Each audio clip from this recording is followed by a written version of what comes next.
What's up, nerds, and welcome back to the Help We're Nerds YouTube channel. Today we're reacting to Avatar Aang, The Last Airbender, the new movie from Avatar Studios.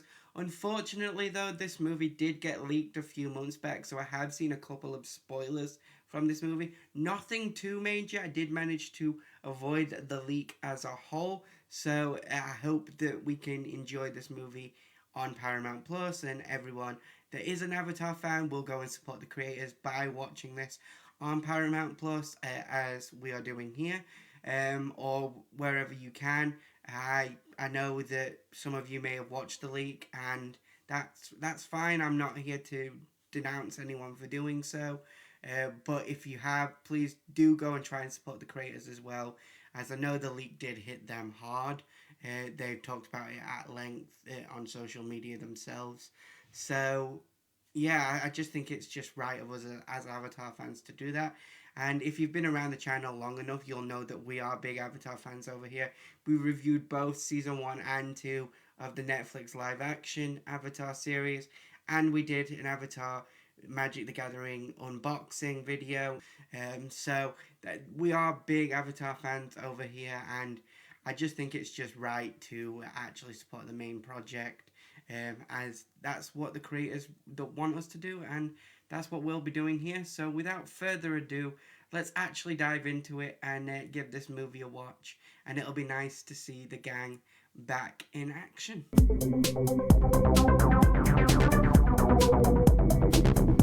gets to the temple first wins! What? Aang! No fair! Let's get him! Oh, the animation style so far, it just looks beautiful. Like, you can see that they've modernized it, but it still looks absolutely gorgeous and still feels like ATLA. Getting old, you know. My body doesn't move like it used to. I'm kind of in the middle of something. Oh, Monkey Atso, that's so cool. Aang, where are you? Gyatso, I'm here! Oh my god, it's a nightmare. I thought it was just like a fun memory of Gyatso. Oh, whoa. Yeah, this is definitely not like it was when we were kids. That was awful to watch. We've got a job to finish. Let's continue our journey. Back to our old home. That's why he had the nightmare. He's going home.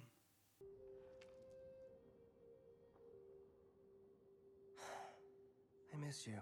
This opening is extremely powerful, isn't it? Like, a full PTSD flashback, and in his feels straight away, and we hadn't even seen the rest of the gang. This is immediate whiplash from what I was expecting tonally. What is it? Where is it? No, that's not it. Hey, those are antiques. Destroying all of his hard work. That's not fair. Poor Aang. Who are these guys? Sonam, why are they after you? Who's Sonam and why are they after her, and who are they? Because so far we've just been thrown into a PTSD flashback and immediately into combat with people we don't know or what the heck's going on. I know this is like the beginning of the movie and they'll probably fill it in with exposition in a bit, but like, this is a lot of jarring stuff happening in the first 5 minutes. We're the denied! The denied.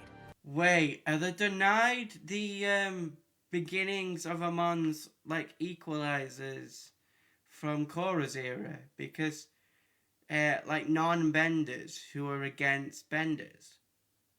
That would be like a good way to bridge the gap between the two eras of Avatar.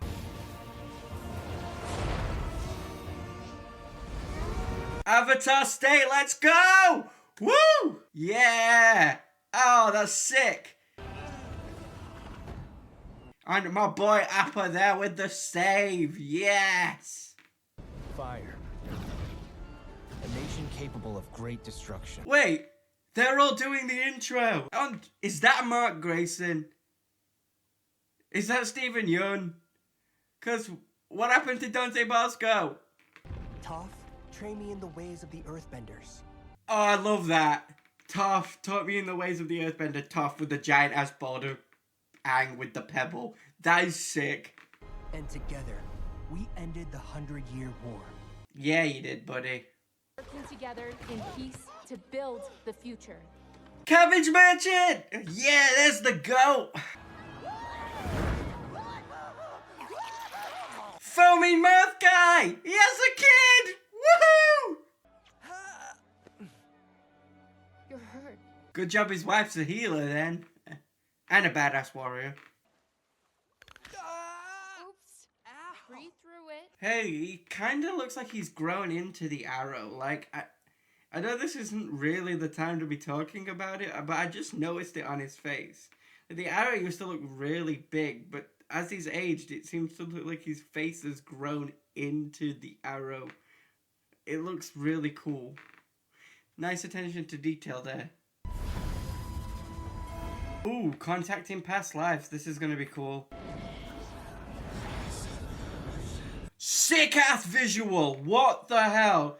Seeing a spiral of the past lives. We've never seen it like that before. That's cool. I'm sorry. I've never heard of I'm Sonam. unfamiliar. Perhaps earlier. You You must go. How far back did he go? Because those are faces we've never seen before.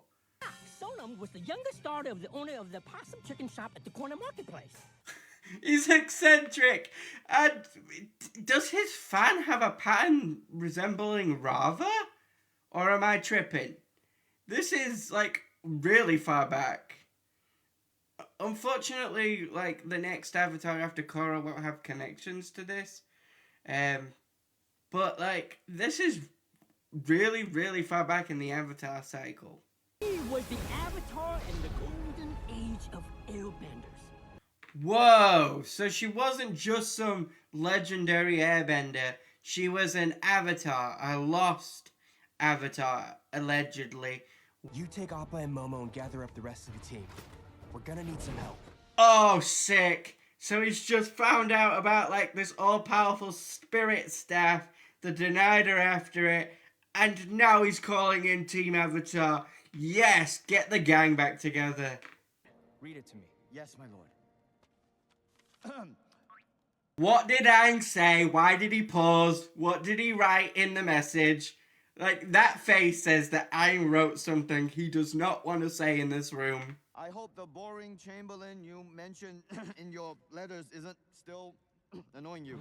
Aang, why would you write that? Like, you know it's going to end up being said in front of the guy, right? Why would you write that down? That poor Zuko.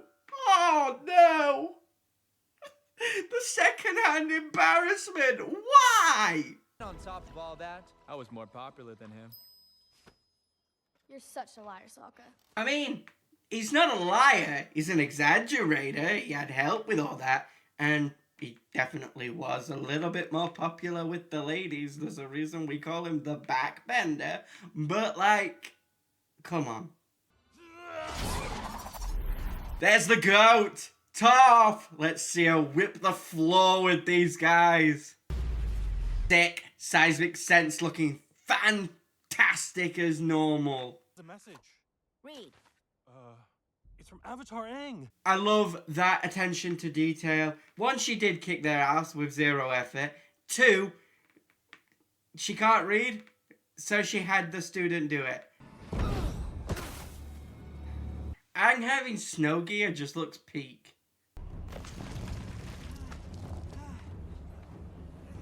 That's a very unique way to use bending. Him creating the little handholds he's using to rock climb with his earth bending is very, I don't know, it just tickles an itch that in the back of my brain that I didn't even know I had.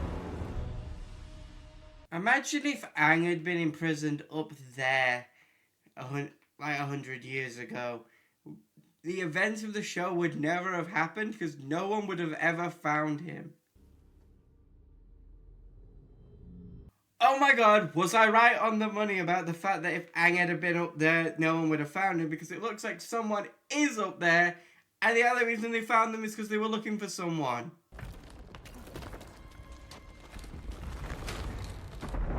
Yeah, maybe move. I think the mountain's about to come down.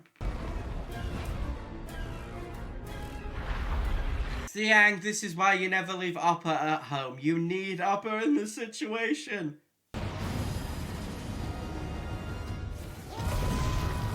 Or not! Whoa!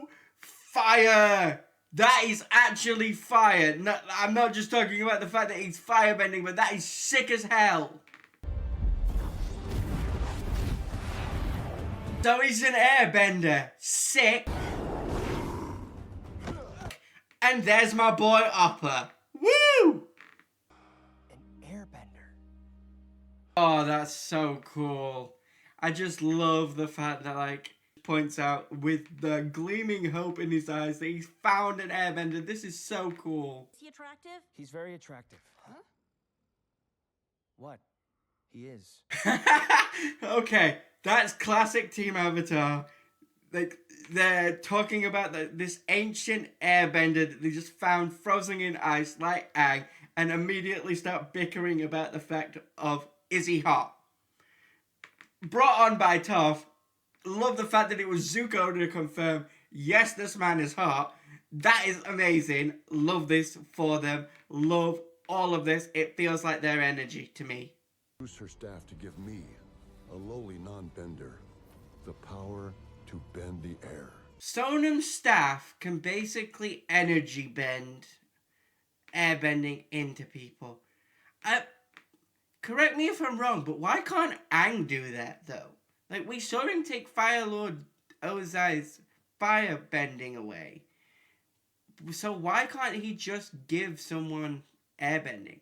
Like, is it ever explained? Because, like, I don't remember it being explained in Korra why they couldn't just do that. And I don't remember it being explained in ATLA. Is it explained in any comic books? Because I haven't read any supplementary material. So, I don't know. But, like, if it is explained, can someone let me know in the comments? Because I have always had that question as to why the Avatar or the Lion Turtles couldn't just give airbending back to people. I know Korra ends up doing it by opening the spirit portals, but I was always confused as to why Aang didn't just energy bend it into the air acolytes that we see that he eventually gets by the time of Korra. Ready your bison. We'll need to travel across the endless ocean. Why was he in the ice? And why is nobody asking that question? I understand why Aang wouldn't ask this question. He's blinded by the hope of restoring the Air Nation. And to an extent, I kind of understand Zuko. He would be blinded by undoing the greatest atrocity his family committed in the entire, 100 Years War. Seconded only by what they did to the water tribes. I don't understand why Sokka, Toph, or even Katara aren't questioning why this dude would be in the ice in the first place. Yeah, so that must be very jarring for him.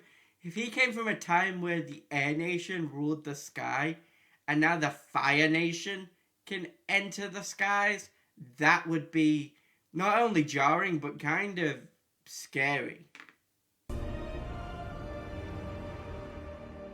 What a beautiful sight. That is absolutely gorgeous. This is absolutely crisp and fantastic animation. I love this. I'm not an animation expert, but to me, this just looks chef's kiss. Look at him. He's so in tune with his element, he can travel across the entire ocean with no map. I love this for Aang. I'm still bothered by the fact that no one in Team Avatar is questioning why he was in the ice. Air nomads are formed from the mist. We walk the world for a moment in time. Then we return to the eternal wind. That is beautiful. Wow. That is so profound and beautiful. But I saw that inflection of his hand. I don't think he's gonna like Zuko after that.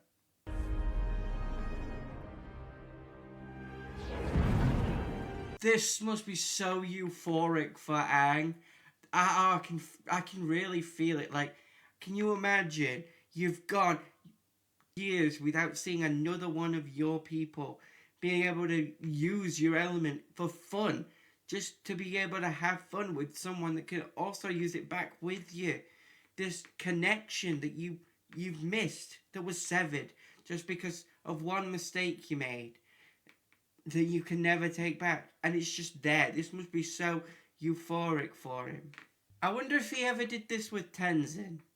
Like, after Tenzin learned airbending and all that stuff, I wonder if he ever taught Tenzin this, and whether Tenzin ever did this with his children. Because that would be so magical. How did you end up there? Finally, someone asks the question. Earthbenders had attacked Tirana. Sonam and I fought fearlessly, side by side. See, this is what I was afraid of. I don't think he's telling the full story of why he was put in that ice. Fire, by its nature, burns, Aang. Our kind have always suffered at the hands of the other elements. Fire by its very nature burns, but Aang, you learnt the truth of that from the Sun Warriors. Yes, fire by part of its nature burns, but it's also warmth and life and alive. You learnt that when you met Ran and Shaw and the Sun Warriors and all of that. So why didn't you correct him there? I want to live in a world where we can all be together. You remind me so much of Sonam. I mean, it makes sense that he would remind you of Sonam. He is her reincarnation, so him reminding you of her makes like 100% sense to me. I know it's like a couple of generations since her, since they said about 1,000 years had passed, but like, he is still her in a sense, thanks to Rava. So they do have that profound connection that way. Where was he when your family was wiped out? If we want anything to change, we need what the Benders have. Power. So, the denied are a direct consequence of Aang's absence, or at least that's the way it seems. That's an interesting take, and actually brings weight to Aang's absence. Yes, Aang's absence has its own weight for Aang, Katara, and Team Avatar, but we don't really get to see much of it on the world apart from the war happened and this happened to the world, but we don't get to see like the generic consequence and other people hate Aang for disappearing. Is he crushing the ship? Taga? Oh, he was using airbending offensively. Now, from what we learned from Aang in the original series, airbending is a passive trait. I wonder if that has something to do with why he's in the iceberg. We're here. The Immortal Storm. We're here, which means you knew about the Immortal Storm and said nothing to Aang or Team Avatar before you entered anywhere near its airspace. That's sus. Yeah, I wasn't on board with you to begin with. There was just something off about the fact that you were in that iceberg. As Aang said, only an Avatar could have created that. I don't know. This feels even more. You're going higher on the suspect list. I think that's an option anymore. Where are they going? Did Aang just abandon his team and girlfriend? I don't know if they're married at this point. Like, wife, girlfriend, brother-in-law, best friends? What? Air Bison? What is he doing? Take the wheel. What? No, I've only ever crashed Fire Nation airships. Soccer. I've only ever crashed them. I mean, yeah, that's true, but you have also flown one for a little bit too. So that's what they were set out to do, destroy tornadoes, which is cool, by the way. But the ship's falling apart. I thought you were clearing a path so that they would be safe. Trust in your friends. They won't make it if we don't clear a path. He's using Aang's belief in his friends against him, or at least that's the way I'm seeing it. Give me the signal. Give me the signal. That was a sick display of power from all of Team Avatar. I absolutely loved that. Absolutely amazing. And Sokka got his moment too. This is too risky. We need to turn back now. No! We're almost there. We just need to get to the eye of the storm. This feels like Korra choosing Unalaq, or worse.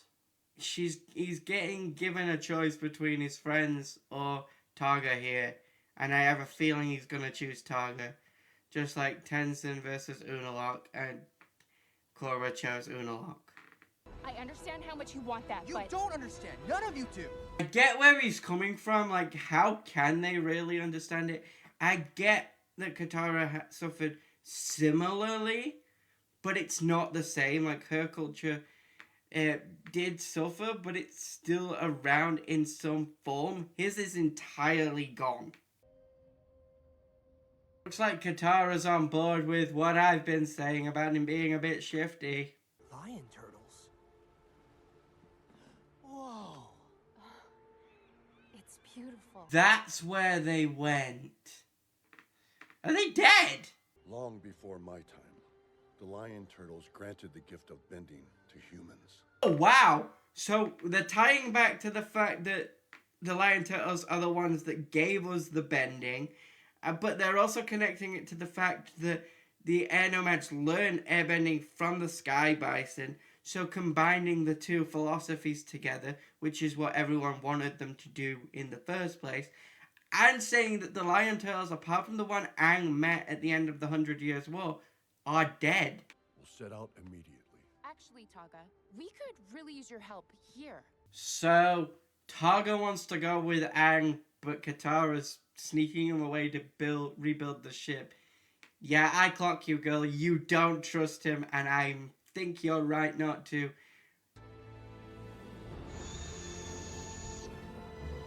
Or a farm moment, or what? Anyone seen Taga? Yes, we've all seen Taga. He's so gorgeous. Jeez, I get it.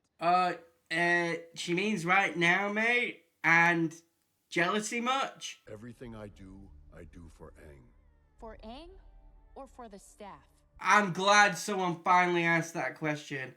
Like, he's not helping Aang at all. Yes, he's trying to bring back the Air Nation, but that's not really helping Aang. It's helping himself.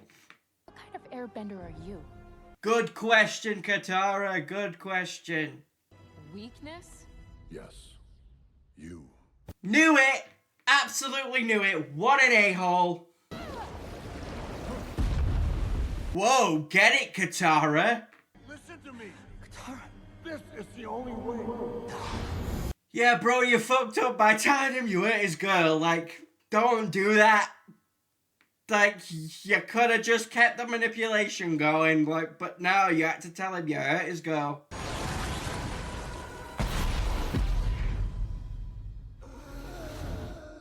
Aang's always getting taken out by the two-finger combo, man. Like, Azula with the lightning, Targa with the air blast.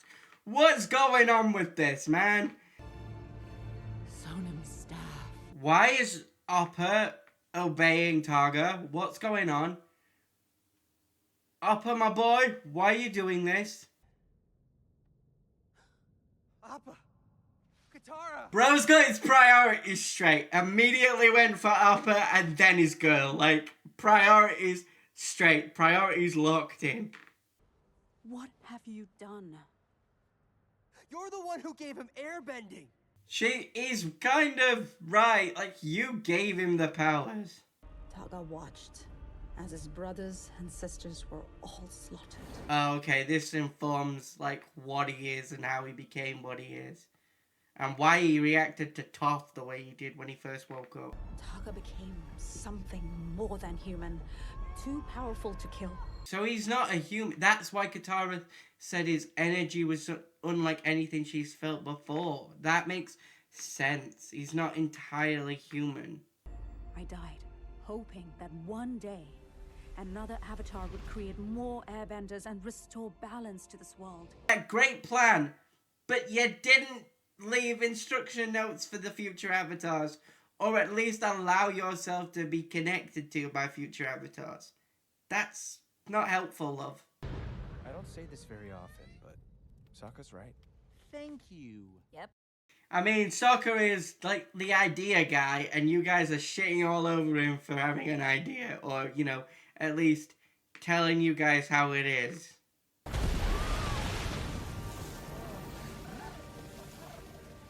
Wow. The ocean spirit. Oh, cool. Bringing back something way back from book 1. That is awesome. Were my hands always this small? Oh, cool. They've like de-aged or something. This is so wacky. Me, Toph. There, Toph. Oh no, Zuko! What happened to your beautiful face? I love how Katara and Zuko look like they do in Korra. Toph's a baby for some reason. Spirit world is out of balance. And so are we. Aang also looking like he did in ATLA is so cool. What the heck's going off with Momo though? The red glow from the staff when he's holding it is giving Vaatu, like he's channeling the dark spirits. As an elderly couple. Not a couple. Whoa, looks like I touched a nerve. Bringing out Zutara and then immediately having it shut down and having them call it out as a nerve, like touching a nerve. Awesome. Love that. Love the characters' reactions to it. Brilliant. Well, when you put it like that, it does make more sense. What the hell did Momo just say to him for him to turn round about face in 3 seconds flat? We haven't known each other very long, but I love you! You don't have to say it back! What the heck was that entire segment? Like, did someone in the writer's room trip or something? Or, like, come into work hungover and say, oh, I had this brilliant idea on a night out? Because that was so weird. It's Republic City. Poor Republic City. Like, this happens during Aang's era, then we get the spirit vines during Korra's era, and everything that happens with Korra. Republic City just goes through the ringer, man. Oh, that's cool. But, like, how did she do the flame thing? Was that like a flame arrow, or did Zuko shoot fire? I missed that bit. Oh, Captain Momo to the rescue. Love it. Absolutely love this. I also love Appa showing them who the master of airbending really is. My cabbages! My cabbages! Can this guy ever catch a break? Like, come on. It's been years and he's still getting his cabbages wrecked because of the actions of Team Avatar. See the parallels, see that you are just like the Fire Nation. Come on, please. See that everything you are doing is exactly what they did to you.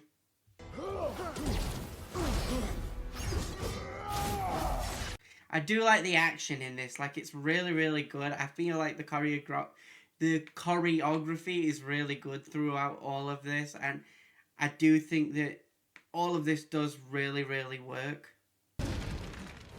Big talk from someone who sits on a throne built on a century of war! Can understand their frustration with Zuko, and I'd get it if they were attacking the Fire Nation capital or something, but Republic City, like, these people are just as much affected by the 100 Years' War as you guys were.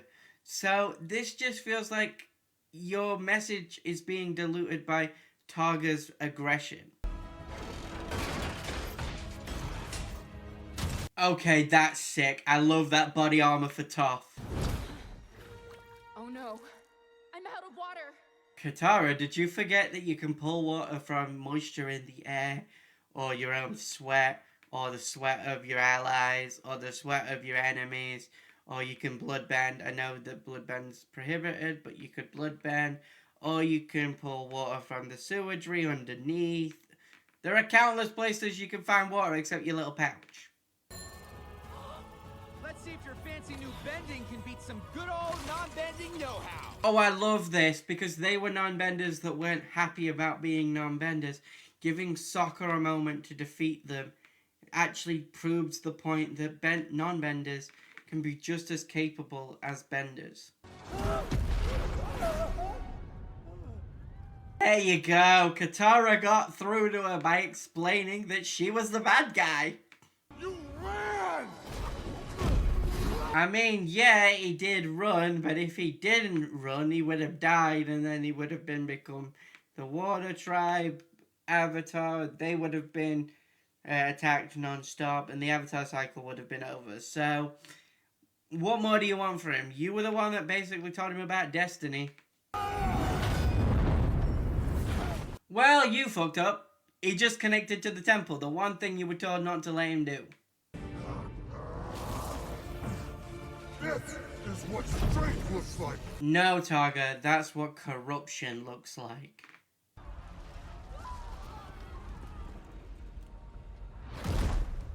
Just as bad as the Earth Kingdom you hate.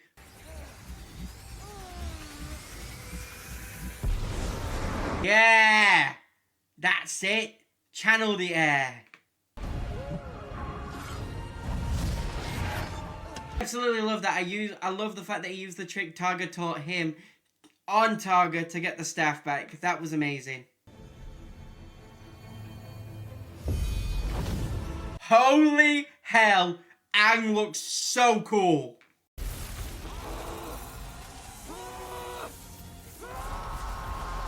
No, Aang's gone full dark mode. Now this is a dark avatar. You will do so many great things as the Avatar, but you must be prepared to do what frightens you the most. Words of Monk Gyatso got through to Aang and he destroyed the staff. That's my boy. But it's our duty to protect our people. Not at the cost of betraying everything they stood for. That's the moral, guys.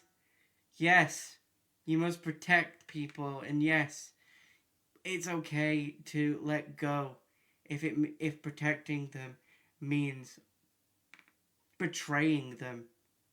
Like, you can't betray everything someone stood for and still call it protection. That's what Targa didn't see. Then we return to the eternal wind.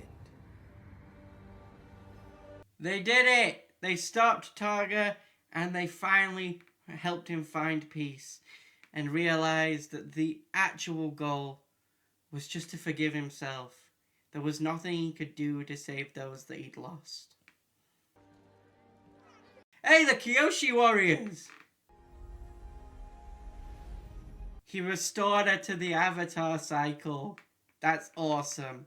Only problem is, thanks to the Dark Avatar with Unalaq and all of that, she's now gone, along with Aang and everybody else. As my new acolytes, you'll be helping me preserve our culture for future generations.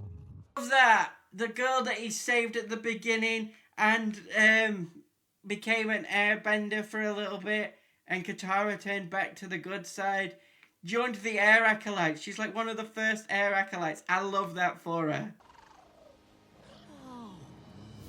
Bird of Arbors? What? Appa! Yip yip! What an amazing note to end the film on. I'll be back with final thoughts in just a moment.